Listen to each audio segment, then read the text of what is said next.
Hey, Ella. Hi. Are you ready to be on a podcast? Yeah. Should I get Elizabeth? If she would like to, then yes. Are you in the garage or something? I'm in the backyard in the tent. Okay. See you in a second. Bye.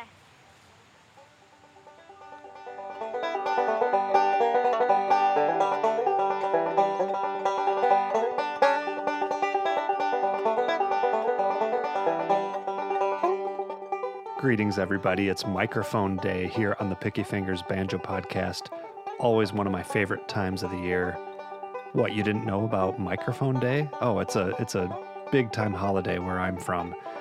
So I'm really excited to share some of this information with you, everything you wanted to know about microphones.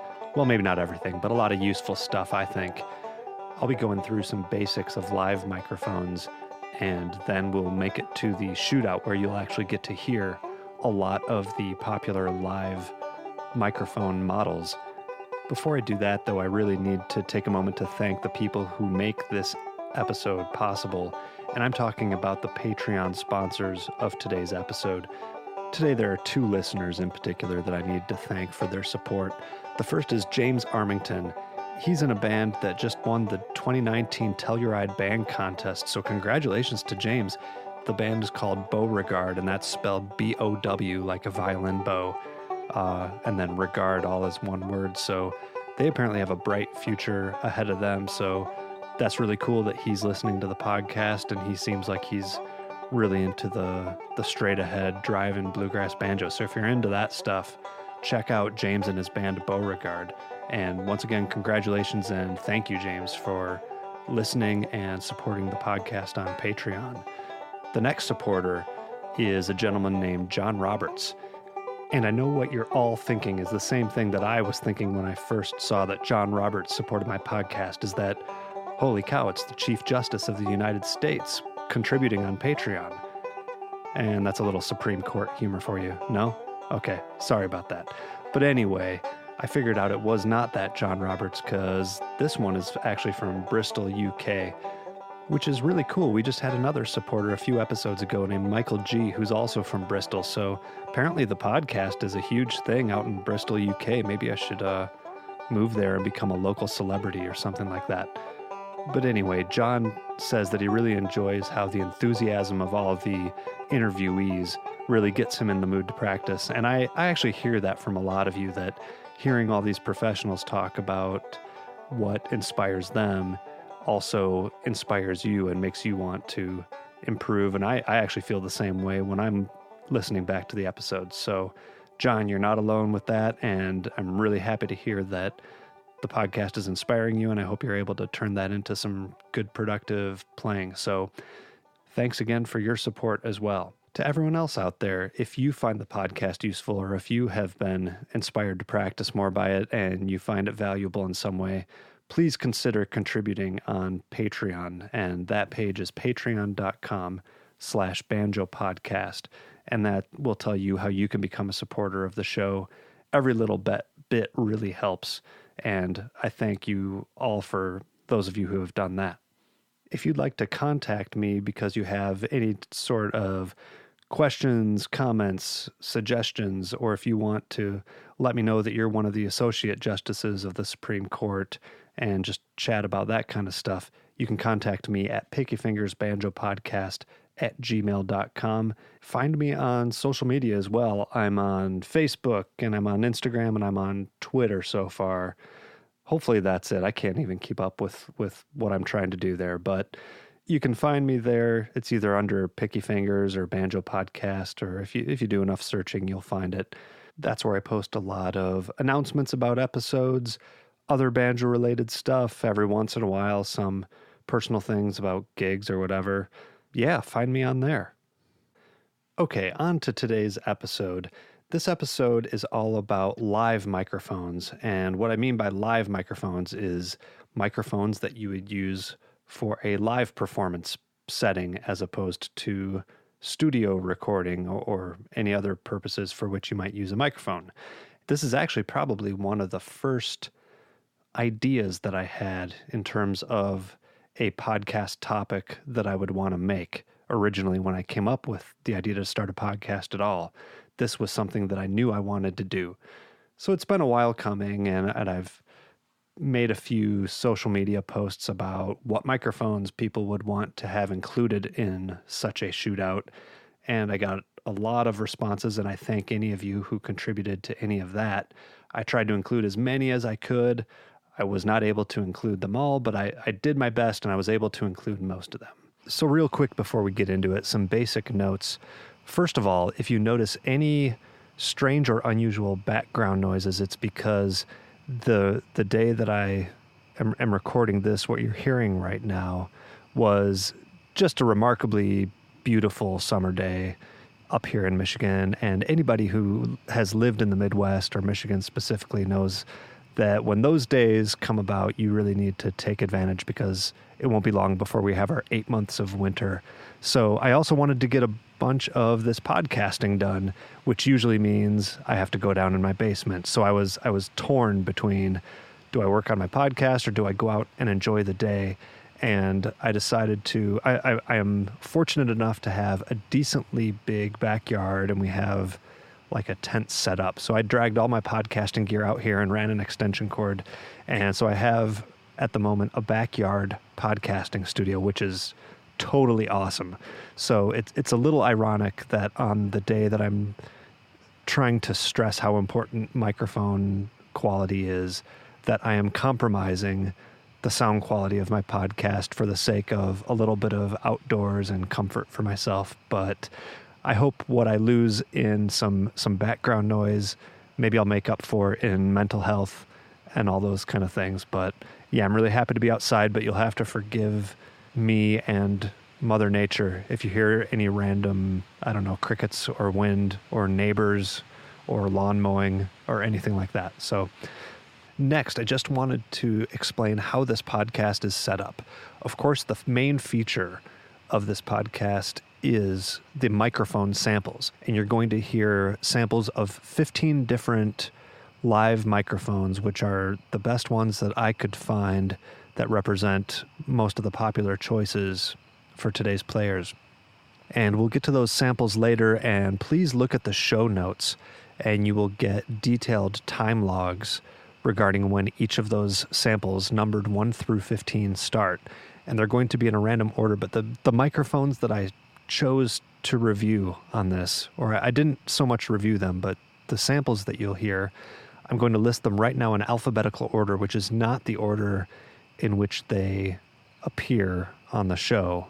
So the microphones are Audio Technica Pro 35, which is a small clip-on condenser microphone. The Audio Technica Pro 37, again, a small condenser mic. It doesn't itself clip on, but it's small enough that if you have a clip-on gooseneck, you could use that for that purpose. The DPA 4099, another clip-on condenser. The EV or Electro Voice 635A. This one is unique because it's the only omnidirectional microphone of the group, and I'll explain a little bit more about that a little later in the show. The Gold Tone ABS-C, which is their condenser version. It's a clip-on condenser. The Gold Tone ABS-D, which is the exact same thing, although it's a dynamic mic as opposed to a condenser mic. The Heil PR30, the Line Audio CM3, which is pretty similar to the Audio Technica Pro 37 in the like the size and weight, the form factor of it. So it's very small and lightweight, and you can clamp that on pretty easily. The Sennheiser MD441, the Sennheiser E904, the Shure SM7, the Shure SM81, the Shure Beta 57, the Shure SM57, and the Shure KSM32, which is a large diaphragm condenser mic. So those are the microphones you will be hearing. And like I said, the sound samples themselves, if you look in the show notes, it will tell you where to find each sample, numbered 1 through 15. They will be in random order. And that is so that if any of you want to do some blind taste testing to see which ones you like the best without being influenced by the brand name or whatever, you're able to do that way by keeping track of, for example, mic number 1 or 2 or 3. At the end of the episode, I will reveal which microphone was number 1 on through 15.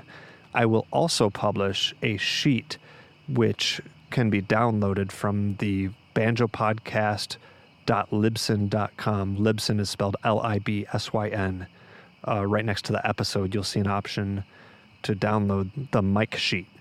And that'll tell you, again, the order of the microphones and perhaps a little bit of information about each one if there's any sort of extra notes that I have for extra things that I want to tell you about them. But before that, I'm just going to talk a bit about the importance of microphones and get us going that way. So first of all, what's the big deal about microphones? Why am I doing this episode? Why do I always ask the guests what type of microphones I use? What's the big deal? Well, microphones are near and dear to my heart, and it really started when I did an internship in college at a really great recording studio, which is owned and operated by a man named Glenn Brown, who anyone who's into music, definitely in Michigan and a lot of people nationally, will know the name Glenn Brown. He's kind of one of the big shots around here, and he just has an awe-inspiring microphone collection for one thing, but also an ear for how to use the microphones. And he really gave me an appreciation as I saw him go through the selection process of which microphone would be the correct one or the most fitting for the vibe that he wanted to get out of any particular recording. And I'm not pretending like I have a fraction of his knowledge and definitely not a fraction of his microphone collection, but he gave me that appreciation. And ever since then, I've been a big proponent of extolling the virtues of proper microphone selection and just trying to make your sound as good as possible through microphone selection. The way I think about it is that microphones are the ears of the sound system. What I mean by that is when you play your banjo, before it gets to the listener, the first thing that it goes through is a microphone.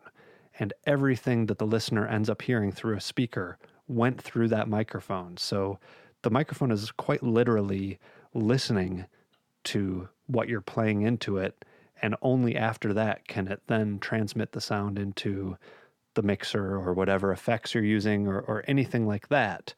But it all starts with that microphone, and if the microphone doesn't hear it, neither will your audience. So it's a very important fundamental component. I view it almost like cheating. This is the way I've explained it to other bands that I've been in. If you have a band and everyone concentrates on getting the best microphone for their vocals or for their instruments, that's a huge advantage over other bands, especially when you go into places where maybe the club or whatever the music venue is has regular customers, and all of a sudden they have a band that has better microphones that are better suited to their voices and to their instruments. That gives you an advantage. One of my pet peeves at this point is when people say, oh, the average bar customer, they're not going to know the difference between a $50 microphone and that $300 microphone. Well, they might not know the difference in microphones, but what they will know is that when they left that night, they thought your band sounded better than most other bands that they've seen at that venue. And it'll be perhaps even more of just a subconscious thing like that, where it just gives you that edge. And when you've each chosen your own microphone to use, that creates a consistency that you can get used to, so where you're not constantly adjusting to whatever microphone is being provided for you. It also lets you customize your sound in that way. It's a lot the same as, say, selecting tone woods. People make a big deal about Is your banjo maple? Is it mahogany? Is it walnut? What kind of bridge do you have? What kind of strings do you have? And that's all legit because that stuff makes a difference in your tone. But so does a microphone. So I view it as just another element of that whole formula of what makes that end sound that your audience gets to hear. So in that way, there are a few different parts that the microphone can play. You can use it to reinforce a sound that you're happy with. Let's say you have a prized pre-war Gibson banjo that you just love the tone and you wish that everybody could hear it just as if they were sitting right in front of you in the living room. In that case, you are looking for a microphone that is flat and transparent and will deliver to the audience the truest possible picture of what is in front of it. And that could be one microphone that you select. However, if you maybe have a banjo that you're less happy with and you think it sounds muddy, and man, you sure wish you could get just a little more definition out of it, or maybe it has just a few weak spots in the tone, that's another option that you can do. You can use a microphone. You can choose one that's maybe a little brighter if your banjo sounds muddy. Add a little bit of definition that way. Or you can use a microphone that has a very good bass response if your banjo tends to sound thin and wimpy. So a lot of different factors here, and you can use it to either reinforce what is already there with your banjo or bring out other aspects that your banjo maybe doesn't provide as strongly as you would want. I look at it, a really good analogy is windows. And how I view this is a listener is at one end of the room and you playing your banjo is at the other. And every single piece of equipment that's in between your banjo and the listener's ears, I'm talking about a microphone, a cable, a DI box, a mixer, the speakers, anything that is in between it is putting a window in between your banjo and the listener. And if you want that transparent sound, hopefully you chose a microphone that represents a crystal clean window where the listener can see right through it. If you have a really crappy microphone, like maybe you got one from a thrift store and it barely works, that might be a really dirty window, and that listener is going to have a hard time receiving the tone of your banjo like that. Other windows might be more like a lens. Maybe it will focus on a part of your banjo. Like I said, maybe it will emphasize treble or the bass response, like that. So every piece of equipment is one of those windows that does something to the sound of the instrument, whether it's distort it a little bit, focus it a little bit. I think you can get the gist of the analogy that I'm trying to go with here. What you're trying to do is select the proper window, whether you want the perfectly clear window or more of a focused window, something like that. That's your goal. As with almost any product out there are other considerations other than just the sound of the microphone that you're choosing.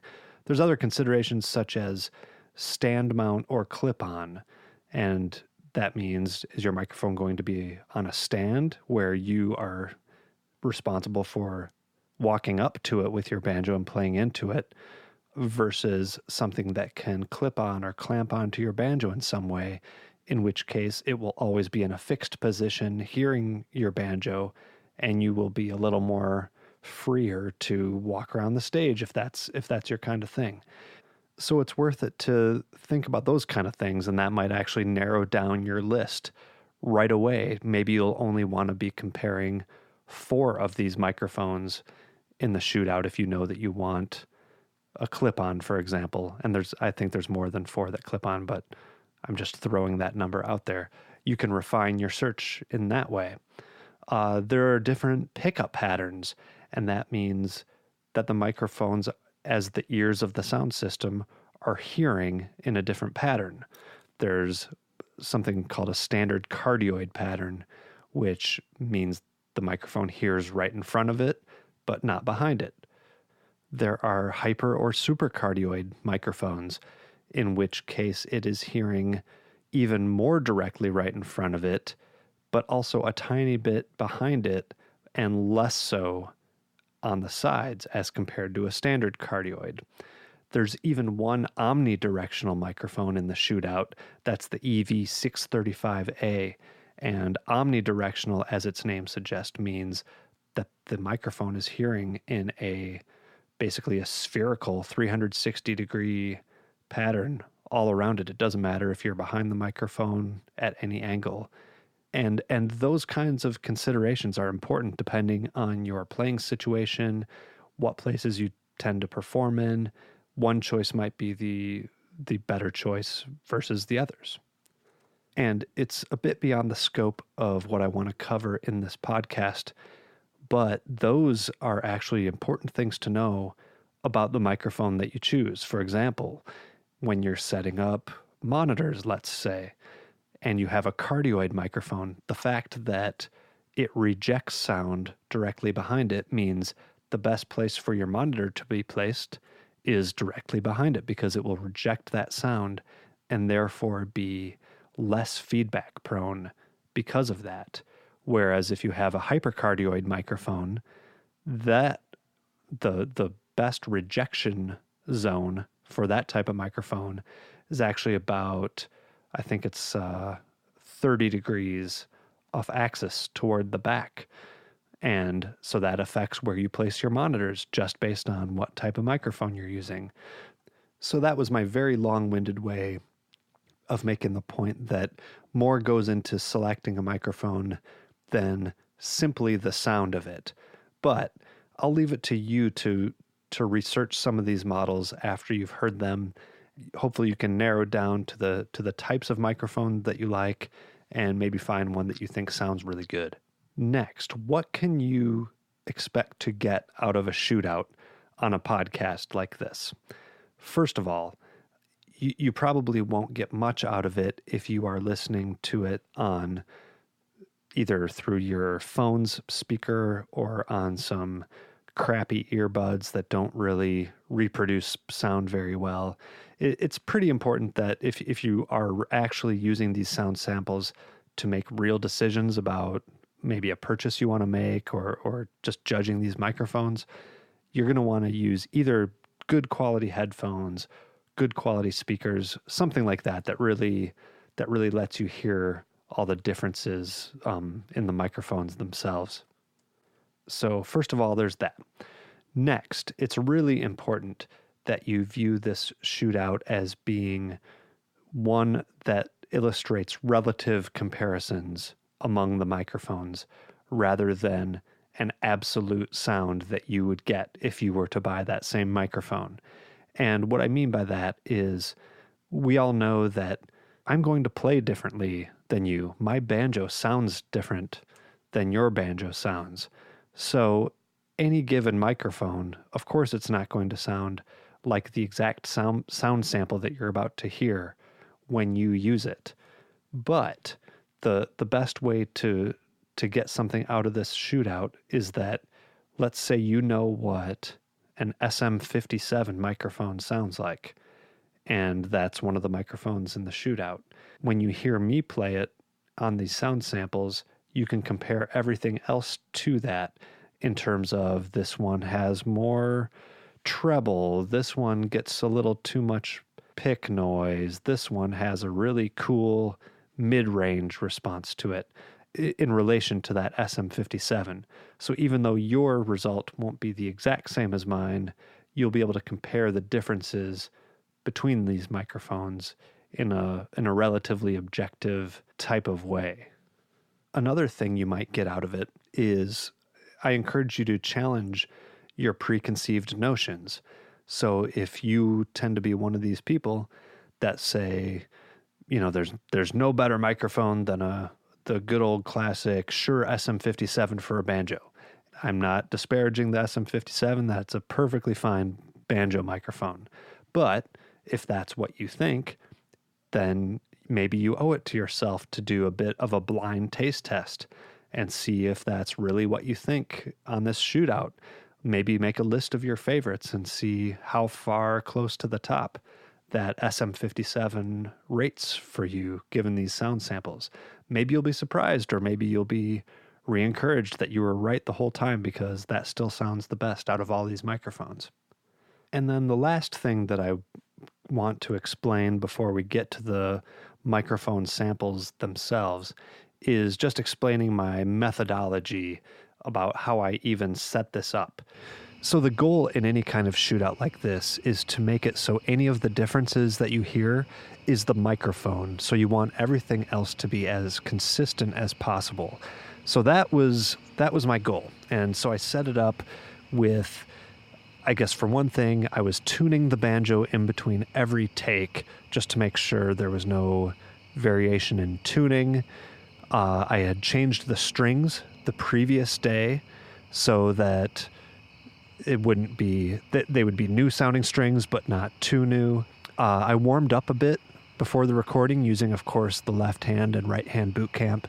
What I didn't want there was for my early on takes, whatever microphones I chose to do first, I'd maybe be a little rustier in my playing, and I didn't want to improve as I recorded because, of course, you as the listener could perceive me playing better as, wow, that sounded better. It must be a better sounding microphone. I didn't want that. I wanted to be fair to all the microphones. So I tried to make my playing consistent too. I chose a spot for all the microphones to be and placed all of the microphones in the same spot relative to the banjo. The spot I chose is one that has worked for me quite a bit in the past, and it's about, if you're looking at a banjo player on stage and the neck is parallel to the floor, it's around the 7 o'clock area if the banjo head is the clock, and then about halfway in from that point to the bridge. So yeah, just kind of right in that lower quadrant there. And all the mics were approximately 2 inches from the head. I tried really hard to get the same distance, because all of this placement and distance, it really does make a difference. And that's another whole aspect of choosing a microphone, is choosing where to put the microphone on the banjo for the best sound. And that's beyond the scope, but just suffice to say, I was recording from the same spot on all these samples to try to get as consistent sound as possible. Next, before I actually recorded each sample, I used a pink noise generator on my phone to calibrate the gain settings so as one microphone wouldn't be perceived as a bit louder than the next one, because, again, that could give it an unfair advantage if it sounds more powerful, for example. So I wanted them to start from the same spot. Another thing I did was I played pretty much all the same pieces.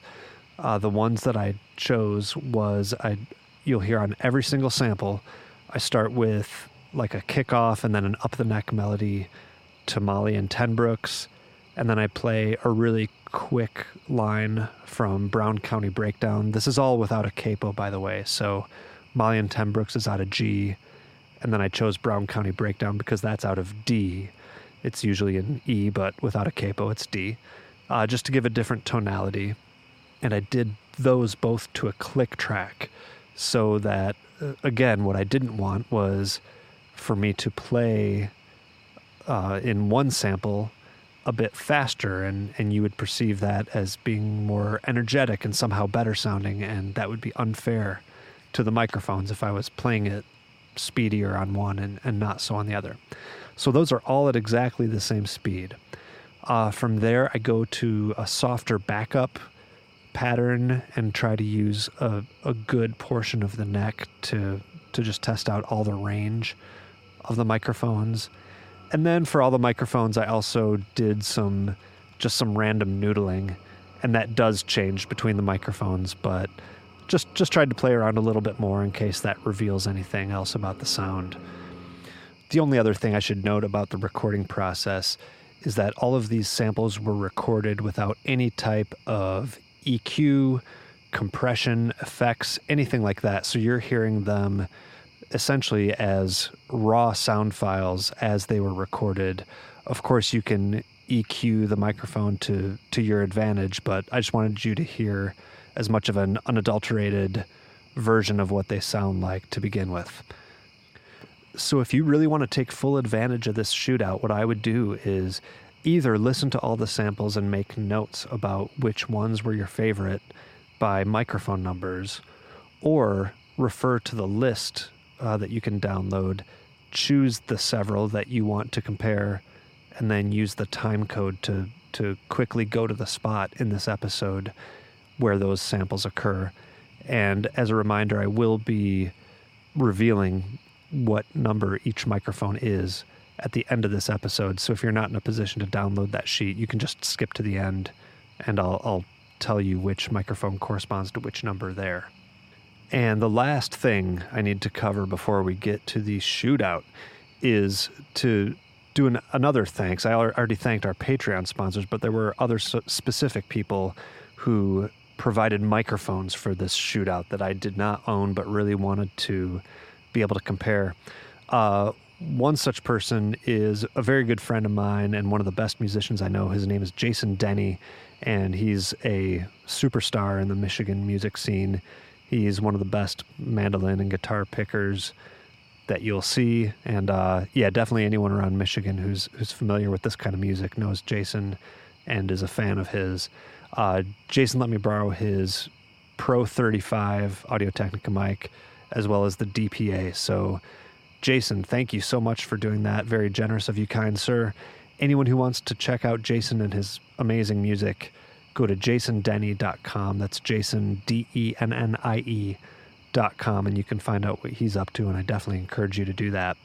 The other is Goldtone Instruments. Goldtone is, you know them for making banjos, but they also make a couple different microphones.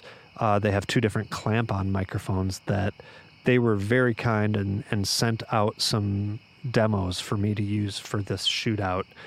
Both the ABS-C, the condenser, as well as the ABS-D dynamic version, they had right out to me and were kind enough to provide that. So Goldtone, hats off to you. I really appreciate you making that possible. You can find Goldtone and their products at goldtonemusicgroup.com.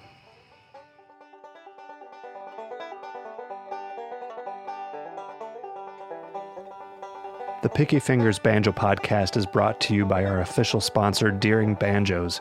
Since 1975, Deering has firmly established themselves as the banjo specialists, creating some of the best 5-string banjos available today. Artists who use Deering banjos include 5-string legends such as Jens Kruger, Allison Brown, Ryan Kavanaugh, Terry Baucom, Eddie Adcock, Rhiannon Giddens, Mark Johnson, Tony Trischka, and many others. After being in business for over 40 years, Deering has always focused on two things: the quality of their product and their renowned customer service. Whether you have been playing all your life or just starting out on banjo, Deering offers a huge array of options at every price point, as well as truly personal customer service. Even if you don't play a Deering banjo currently, their website is still stacked with great useful information on banjo maintenance, playing tips, events, news, and more. So check out their site at deeringbanjos.com or give them a call on their toll-free number at 800-845-7791 to discover the perfect Deering banjo for you. And of course, tell them that the Picky Fingers Banjo Podcast sent you.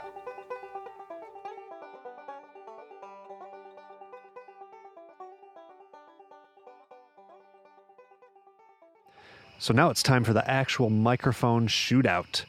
It's about time. All I'll say about this is that I feel like I could say so much more about all these microphones and microphone strategies and how to use all these things, and there's just not enough time, and I really just want to get you to listen to these things and see what you think. But I'm going to hold off on offering any personal opinions, although I will say I have decided to change the microphone that I use for live performance as a result of this shootout. So if you have any questions about any of these, feel free to contact me. If you have questions about microphones in general, get a hold of me.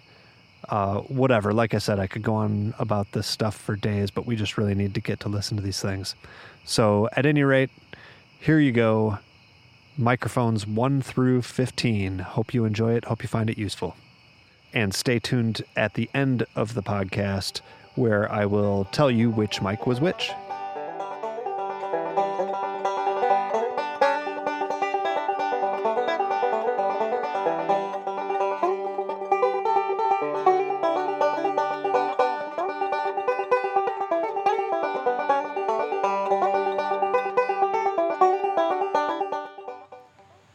Microphone number 1.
Microphone number 2.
Microphone number 3.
a microphone number 4.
Microphone number 5.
Microphone number 6.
Microphone number 7.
Ba-da-bum, bum, bum. Microphone number 8. Ba-da-bum, bum, bum. Microphone number 8.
Microphone number 9, number 9, number 9, number 9.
Microphone number 10.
Microphone number 11.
Microphone number 12. Ugh.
Microphone number 13.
Microphone number 14.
Microphone number 15.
So there you have it. We've reached the end of the Great Picky Fingers microphone shootout of 2019.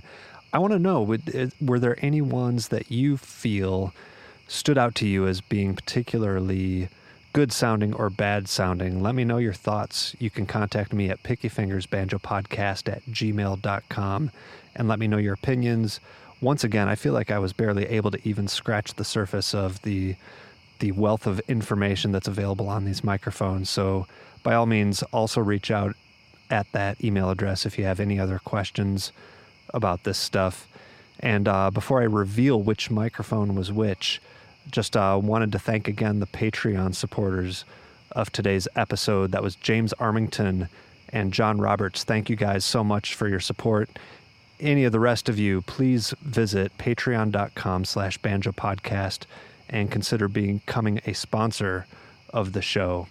Also, once again, thank you to Gold Tone Instruments and my good buddy Jason Denny. They loaned me several of the microphones that you just heard for use in the shootout, and that was very useful indeed, because those were some of the most popular requests that I got for microphones that you wanted to hear. And okay, folks, here's the spoiler alert. Brace yourselves. Cue the drum roll. I'm opening the envelope now. Here's the list of which microphone was which. Microphone number 1 was the Shure SM81. Microphone number 2 was the Sennheiser MD441. Microphone number 3, the Gold Tone ABS-C condenser clip-on. Number 4 was the Shure Beta 57. Number 5 was the Shure KSM32. Microphone number 6 was the DPA 4099. Mic number 7, the Line Audio CM3. Number 8 was the Shure SM57. Number 9 was the EV635A. Number 10, the Gold Tone ABS-D dynamic clip-on mic. Number 11, the Heil PR30. Mic number 12 was the Shure SM7. Number 13, the Audio Technica Pro 35. Number 14 was the Sennheiser E904. And microphone number 15, the Audio Technica Pro 37. And just one more reminder that if you refer to the show notes, you'll actually get the time code for each of those sound samples. So if you want to refer back to specific microphones, that'll let you skip ahead or back to any of the specific ones that you want to find. And once again, even though I just said which mics were which, I am publishing a cheat sheet. If you go to banjopodcast.libsyn.com, there will be a download icon next to this episode where you can download the list, and if there are any extra notes about each of the microphones, I will include that there for your reference. So that does it for me. Thanks everyone again for listening, and if you've made it this far in the episode, then you are a true microphone junkie just like me, so welcome to the club. But that's going to do it for me. Hopefully the weather holds out enough so that for the next episode, maybe I can still be joined by the friendly neighborhood crickets and partying neighbors. Sounds like everyone's having fun. So yeah, until then, take care and I'll see you next time.